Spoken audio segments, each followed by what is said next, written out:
Hello, once again for coming to this lecture. So we are continuing with our lecture on integration. In this lecture, we already looked at the method of substitution, basically did some examples, and then we looked at how to integrate symmetric functions, okay, whether the integrand is odd or even. So we are going to continue with the method of substitution. This time around, we want to look at integrals of a certain type, a certain form with radicals in them. That is the only difference. We've looked at simple cases of those ones. And then once we are done with that, we'll move on to look at how to integrate powers of sines and cosines, trigonometric integrals.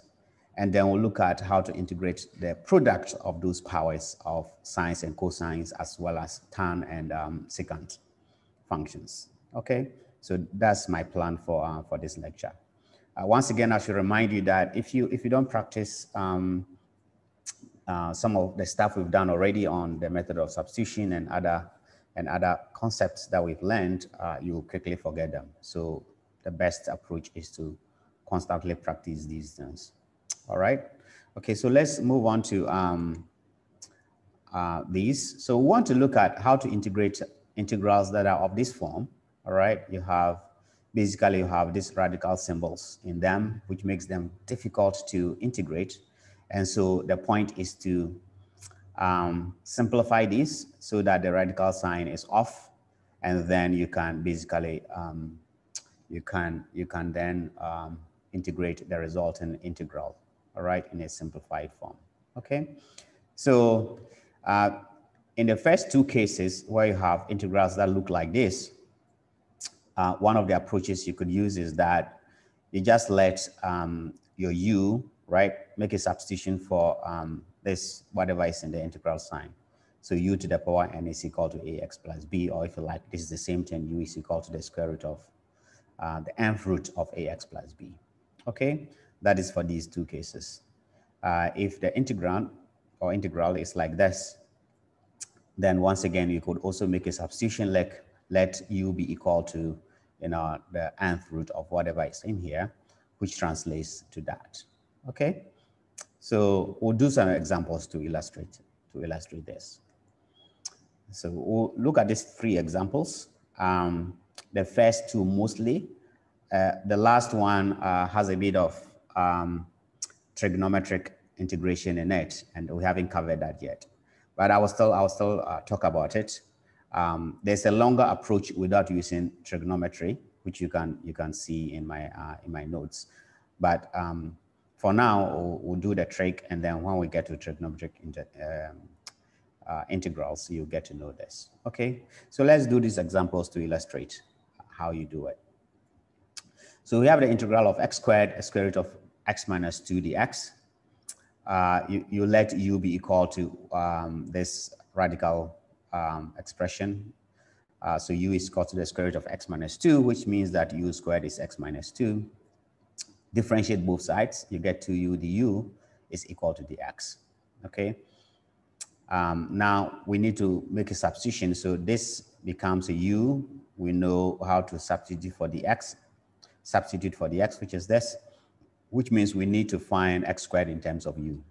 All right, but if I just make x the subject here and square both sides, I'm going to get this. So in place of x squared, I can replace it with this. So make a substitution for whatever is here, you're going to get x squared becomes this. This guy we said is u, the x is 2u du.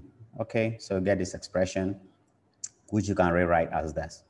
Okay, now it looks like this is even more complex or bulk here than what we are starting with. But the point is that the substitution has removed this radical sign. Okay, but we know how to integrate this. When you expand this, you basically get polynomials.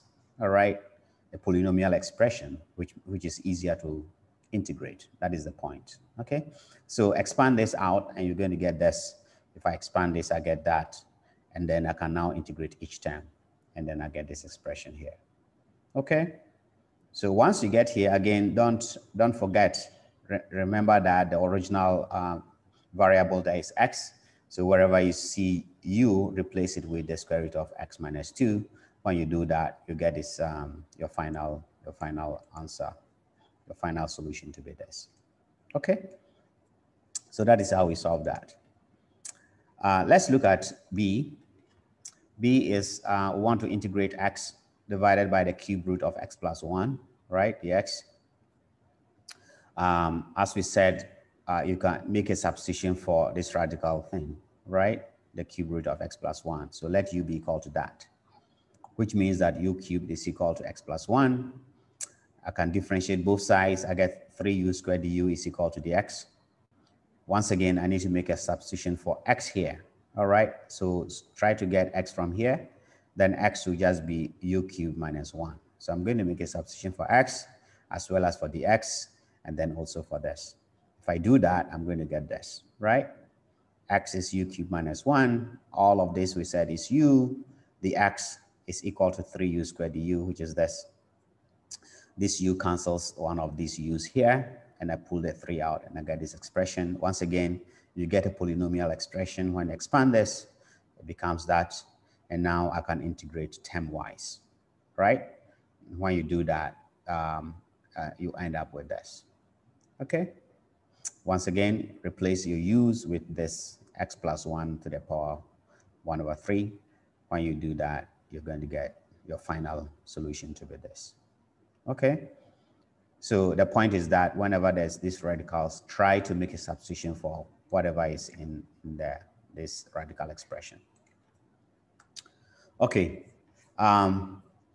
This last one I wanted to skip because of this trig substitution I'm doing here, but I'll cover it anyway. Once we do trigonometric integrals, you can come back to this and then you will understand this better. All right. So given this,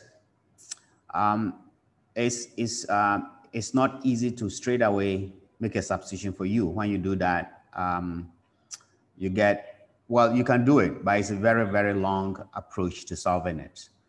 One of the tricks you can use is that you can multiply the top and bottom by 1 plus x. So you are trying to get a radical symbol away from one of the expressions and then put it on only one of them. That is the point. So if I have this expression here, I can write it as this, where I'm just multiplying the top and bottom by 1 plus x. Of course, they cancel out, so it's the same thing. When I multiply this, I get 1 plus x squared, and then 1 minus what? X squared. That's the difference of 2 squares. And so the square root of the numerator now becomes 1 plus x, and I have all over the square root of 1 minus x squared. So I have succeeded in simplifying it in a way, because now I have the square root on only one of the expressions, right? The denominator, if you like. And then from here, you can go ahead and do further substitutions for whatever is here and solve it. But one of the easiest way to do it is that when you do a trig substitution, it becomes easier. Okay, once again, we'll cover trig substitutions in detail later on. But for now, you could let x be equal to sine of theta. If you differentiate both sides, you get the x is cosine of theta d theta. And then you make a substitution for this expression. This now is this, right? So I have the integral of, in place of 1 plus x, I'm going to have 1 plus x is sine theta all over. Note that 1 minus x squared is 1 minus sine squared. But 1 minus sine squared is cosine squared. And the square root of cosine squared is cosine. So you just get, this just becomes cos theta, okay? And now the x is cos theta d theta. So you just, in place of the x, I'm just going to have cos theta d theta. See how it simplifies, the cos cancels this cos here. So I'm just left with 1 plus sine theta d theta. And now this is much, much easier to integrate. If I integrate this, I get theta minus the integral of sine of theta is negative cos theta plus c. And now I have to go backwards and substitute for x, right? Note that once again, cos squared is the same as 1 minus sine squared, right? But sine is x, so sine squared will just be x squared. So cos theta is the square root of 1 minus x squared, right? Cos squared is 1 minus x squared, so cos is the square root of 1 minus x squared. So I can replace this with this guy. Theta, I can get from here, right? X is equal to sine theta means theta is equal to the sine inverse of x, right? So I now becomes, in place of theta, I have sine inverse of x minus, in place of cos theta, I have the square root of 1 minus x squared plus c. And that gives me my final answer. Okay, good.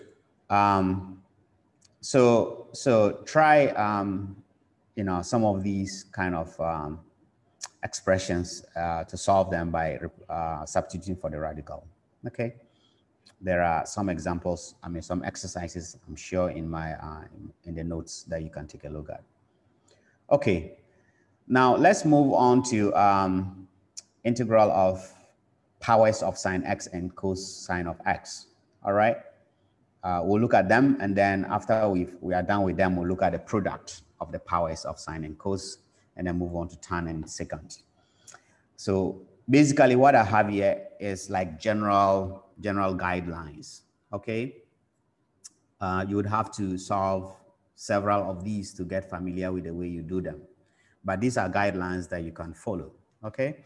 So when you want to integrate sine to the power n is a positive integer, sine to the nx dx or cosine to the nx dx, if you want to integrate this, basically, now, if n is an odd positive integer, then the trick is that rewrite this to look like that, all right? I've just subtracted 1 from this, so I'll get sine to the n minus 1x. Then I have another sign, right? This is sine to the power 1, so this one adds to the negative 1, and you are back to this. So basically, you are splitting a sine x out, and you get this expression here, all right?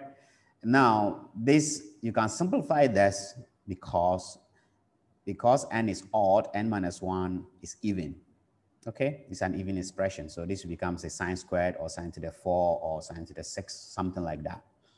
Now, because you have a sine to the positive integer, you can then use this identity here, the fact that sine squared x is 1 minus cosine squared x, right? To make a substitution for this guy here, okay? If it is sine to the power 4, of course, you just square this and then simplify it. Okay, so once you do that and expand and simplify it, the expression becomes easier. And then you can make a substitution and solve it. Okay, we'll look at an example of that. So this is a general guideline whenever you have sine to an odd integer. Okay, if it's the cosine and n is odd as well, okay, if n is odd, you can perform a similar trick, split a cosine out, cos x out, and so you're going to get cos to the n minus 1x, cos x dx, okay? Once again, this is even, and you can use this expression here, cos squared x is 1 minus sine squared x, to replace this, okay? Whatever is here, you use that to replace it, or, a square of it, or so on, or so. And then you can then use substitution to simplify the resultant integral, okay? Then finally, instead of them being odd, if the power is even, it's straightforward. You can just use the half angle formulas, all right? So if n, if n is even, use the half angle formulae from trigonometry, of course, to simplify the integrals, all right? So I've just written down a couple of the half angle formulas. For instance, cos squared x can be written as 1/2 into 1 plus cos 2x. Sine squared x can be written as this. Cos squared 2x, right? You just replace your x with 2x, right? So it becomes 4x. The same thing with this. All right, these are just examples. You have several variants of it. But the point is that once you have, let's say, an integral cos to the power 4x or cos to the power 6x or sine to the 6x, all right? Once the power is even, you can use these half angle formulas to deal with the integrals. That is the point, okay? So let's do some examples to illustrate these powers of sine and cosine, okay? We're going to look at cos to the 5x and then sine to the 4x. okay? So we want to integrate cos to the 5x dx. Once again, split the cos out, and so you get cos to the 4x and cos x dx. All right? Then using the identity, the fact that cos squared x is the same as 1 minus sine squared x, you can replace this guy with 1 minus sine squared x all squared because it's to the power 4 here. All right? What is inside the bracket is cos squared. So if you square it, you get a 4. And then you have cos x dx. So now it becomes this. Once it's this, you can make a substitution for sine. All right? Let u be sine x. If you differentiate both sides, you get du is equal to cos x dx. So you see, cos x dx just becomes a du, and this is just a u squared. So this expression here simplifies to a polynomial expression and then a du. And so it becomes easier to differentiate, to integrate. Good. So from here, if I make this substitution, I'm going to have 1 minus u squared all squared du is equal to the integral. I expand this and I get 1 minus 2 u squared plus u to the 4 du. Now, again, they are polynomial expressions, which we know how to integrate. So just integrate this, you get that. Okay? And then plug back your u, right? In place of the, replace u with your sine x's because u is sine x. And then you get this expression here. Okay? Don't forget to do that. Then finally, we have the integral of sine to the power 4x dx. Again, note that sine to the power 4x dx can be written as sine squared x all squared, right? And then we use the identity again, sine squared x. We're going to use the half angle formula this time, okay? The half angle formula for sine squared x is 1/2 into 1 minus cos 2x, which means I is equal to, so I'm going to replace this guy here with a square of it here, right? I'm going to square this. So I'm going to get 1/4, the integral of 1 minus cos 2x all squared dx. So I can expand this, right? Expand this and then integrate it. When I expand it, I'm going to get 1 minus 2 cos 2x plus cos squared 2x dx. Okay? So that is this. But here, note that here we are getting cos squared 2x, right? Which we can further simplify using the half angle formula for cosine. All right. So note that cos squared x is this. This is the half angle formula for cos x. I mean cos squared x, right? But it is 2x.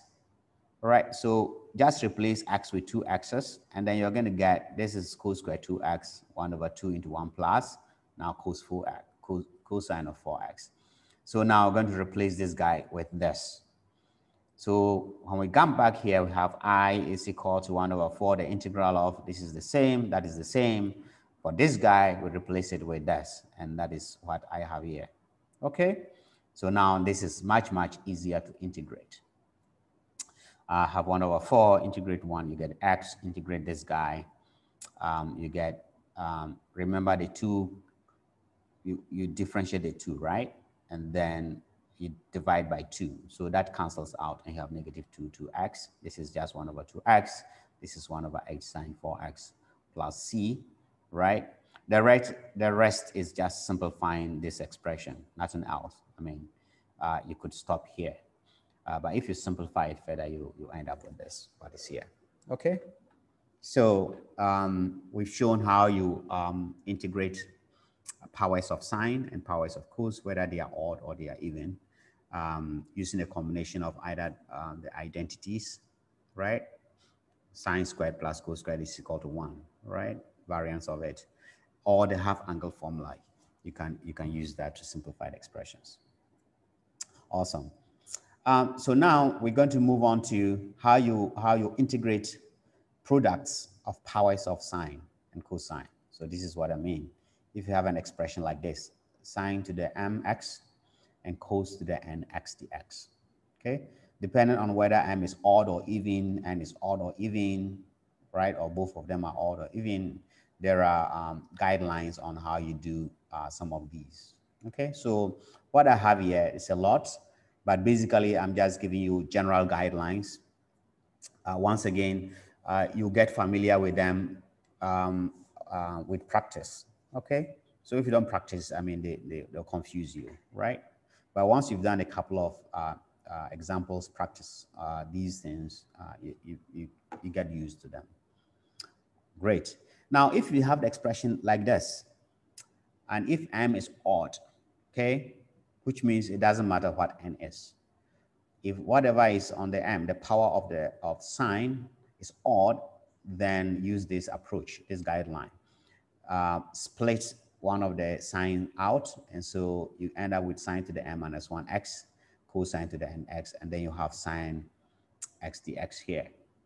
Once you have it this way, because the m is odd, this again becomes even, and then you can use the identity sine squared x is equal to 1 minus cos squared x to express this guy here in terms of cosine, right?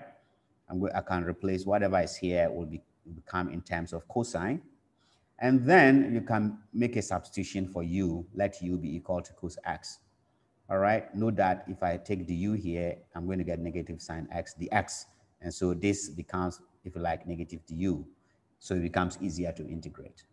Okay, so when you have it in this form, this is the trick. This is a guideline, a procedure you can use. Split the sign so that you have something like this, and then make a substitution. Use this identity to make a substitution for this, so that everything here becomes cosine, and then make a substitution for the cos with your u. On the other hand, if the n is odd, whatever is in the on the cosine, if it's an odd integer, then this is what you could do, right? So basically, sorry, so when I said this, I meant that if m is odd, right, and this guy is even, okay, I haven't written it here, okay, so sorry if I confused you. If m is odd and this is even, and now if this n is odd, right, and this guy is even, okay, then you could use this approach. Okay, so if n is odd, then you split one of the cosine out, and then you're going to get sine to the mx cos to the n minus 1x cos x dx. Again, the trick is that you want to use the identity to replace this so that everything becomes here sine apart from this cos x dx. Okay, so use the identity cos squared x equals 1 minus sine squared x to express the cos to the n minus x, this guy, in terms of sines. Okay, if I replace this with this kind of expression, everything here, this from here to here becomes, if you like, a sine, and then this part is cos. And when I make a substitution for sine, the derivative of it will pull out this so that this becomes a du, if you like. Okay, so that's a plan for these kind of expressions. And then finally, so we looked at when this is odd and this is even, or this is odd and that is even.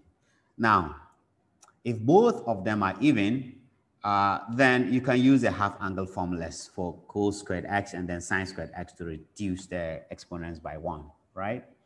By 1/2, if you like. Okay, and then once you do that, it becomes easier to integrate. Okay, so let's look at this example on how you do this. I have cos to the power 3x and sine to the power 4x dx. Now, because this is odd, right? The power here is odd. I'm going to split one of it out, right? So I'm going to have cos squared x, sine to the 4x, then cos x dx. Then use the identity to simplify it. So this is what I mean. I have this. I'm going to write it as this. Okay, so I have cos squared x, sine to the 4x, cos x dx. And then I use the identity to replace this with 1 minus sine squared x dx. I have sine to the 4x, cos x dx. So you see, apart from cos x, the rest becomes sine. Then I can make a substitution. I'll let u be equal to sine x. Then the u is cos x dx. So replace everything here with your u's, and you're going to get 1 minus u squared. This becomes u to the power 4, right? Cos x dx is just the u now. You have this. So once again, you have reduced it to a polynomial expression, which is this, and you can easily integrate it and replace your u with your sine x's, and you get this expression here. Okay. So this is how you do it. If this is odd, just split one of it out. If the sine was odd and this was even, you split one of it out. Okay. So that is the trick. You can look at different combinations and try to solve it. We'll see what you get. For now, let's quickly finish off with that of tan.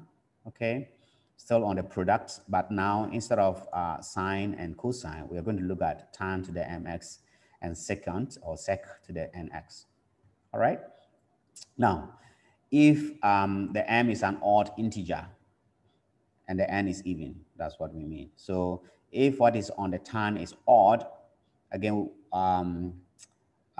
we can rewrite it. We can rewrite it like this, right? We split a tan and a sine, and a sec out. So write it as this: tan to the n minus x, sec to the n minus 1 x, and then we have to multiply by sec x and tan x, right? And then you get back this. So you write it as this. Okay, now that is written as this, because m was odd, now this m minus 1 here is even, and then you can use this identity. Tan squared x is sec squared x minus 1 to express this guy in terms of secant. So that from here all the way there, everything there becomes sec, and then you can make a substitution for secant, right? So because we know that the derivative of sec is sec x tan x, right?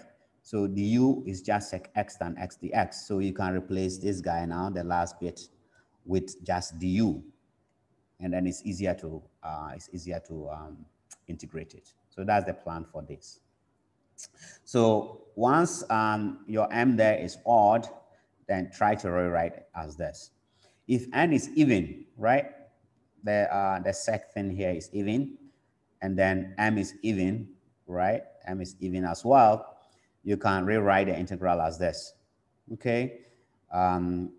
So n is even, write it as split two of them out. So you're going to have sec to the n minus 2x and then sec squared x dx, okay? Now, the reason for doing this is that if n is even and I subtract 2 from n, the result will still be even. And then I can use this identity, sec squared x is 1 plus tan squared x, to replace this. Once I replace this guy, everything here becomes a tan, right? You get tan here. And then you can let u be equal to tan x, because we know that the derivative of tan is sec squared. This guy here, the last bit, sec squared x dx, just becomes du. That is the reason for doing it. Okay? Okay, good. So then there is a combination that is not so standard. If m is even and n is odd, okay, then usually there is no standard procedure for computing the integral. So often what you do is you try, let's say, integration by parts. You've seen integration by parts before. We'll cover a bit of it later on, but you've done that in calculus 1. So you could try to do integration by parts on the integrand. Okay. So that is it for powers of tan and sec, products of them. So here, let's try some of these examples. 1 and 2 specifically. 3 is a bit different, right? For 3, we're going to use the factor formula, right, to simplify it. I'll show you how you do that. So let's try these ones. I have tan to the power 3x and then sec to the power 5x dx. All right, because the power of the tan is odd, all right, I can split one from this and one from this as well. Okay, both are odd. So if I do that, I'm going to have tan squared and then sec to the power 5, and I have sec x tan x dx. All right, and I can use the identity that tan squared is sec squared minus 1 to replace this. Then I have sec squared minus 1, and everything here from here to there is secant, and then the rest here is sec x tan x. Okay, so let u be equal to sec, then the u will just be sec x tan x dx. So everything here, this last bit is just the u, and so I'm going to get this guy is u squared minus 1, this guy becomes u to the power 4, and this is just the u. Okay, I mean, if you get a splitting wrong, this will tell you that, when you try to do this substitution, you're going to get some messy thing here. Then you know that what you did here wasn't right, wasn't the right guideline. That is how you know that you're not doing the right thing. Okay.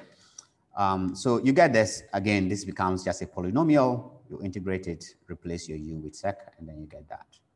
Okay. Good. Example 2. We want to integrate tan squared x sec to the 4x dx. All right. Now here, I have the sec, which is even. Okay. So I'm going to split 2 from it, right? I'm going to subtract 2 from this power. So I'm going to add them with this guy. All right. So the point is that you can now replace sec squared x here with a tan and then do a substitution for all the tans here. Okay. So I'm going to get this. So sec squared is tan squared x plus 1. So I have tans here and I just have sec squared. So let u be equal to tan x. Differentiate this. You have du is sec squared x dx. So you see all of this now becomes du. That is, so when this happens, you see that the last bit is simplifies to a du, then you know that you're on the right track. That is one way you think about these things. Okay, good. So now u is tan, so replace it. So I'm going to have u squared here. I have u squared plus 1. All of this is now du. Once again, you get a polynomial expression. Expand it, integrate, put back your u in place of tan, and then you get that. Okay. I mean, you replace u with tan, and then you get your final answer. Okay. Good. This is our next example, and then once I do this, I will end the video actually, so that it's not too long, and then we'll come back and continue. So I have the integral of cos 5x and cos 3x dx. So in this case, it's not easy to integrate it as a test. One of the ideas, one of the plans, if you like guidelines, is to use the factor formula, or sometimes some books call it sum and product formulae. All right. So you can use the factor formula to split this into 2 expressions, 2 simpler trig expressions, and then you can integrate each of them. That is the point. Okay. So this means that you have to do some revision on trigonometry from first year. Okay, so revise some of your trig notes. So you can prove this from using those you know, sine of a plus b is equal to sine a sine b plus cos a cos b. Cosine of a plus b is cos a cos b minus, you know, sine a sine b. Those expressions, right? Remember those. If you use those, you can usually derive this. Okay, so here's an example. You can do it for sine as well. Cosine of c plus cosine of d can be written as 2 cosine of c plus d over 2 cos c minus d over 2. Okay, so you can basically, if you compare this to this, right? I mean, if you divide through by 2, this is 1/2 multiplied by this guy. So basically, you can let c plus d over 2 be equal to 5x and c minus d over 2 to be equal to 3x.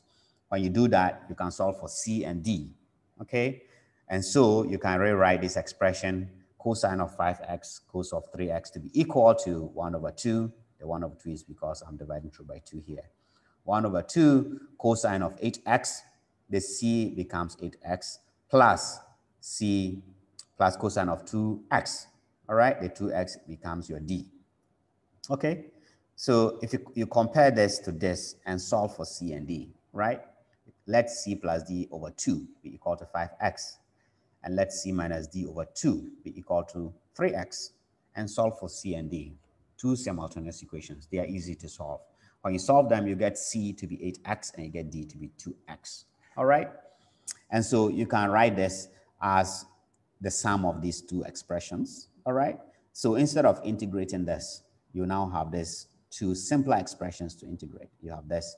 You can pull out the half, integrate this. You're going to have 1 over 16 sine 8x plus you have 1 over 4 sine 2x plus c. Okay? So if you had sine 5x, sine 3x, you follow a similar procedure. Use the factor formula for sine, all right, to simplify. So that is the point. So this is an example to show you that when you have these kinds, the factor formula comes in handy. Okay? Okay, so we'll end our lecture here on the powers, integrating powers of sine and cos, the product of sine and cos, the product of tan and sec.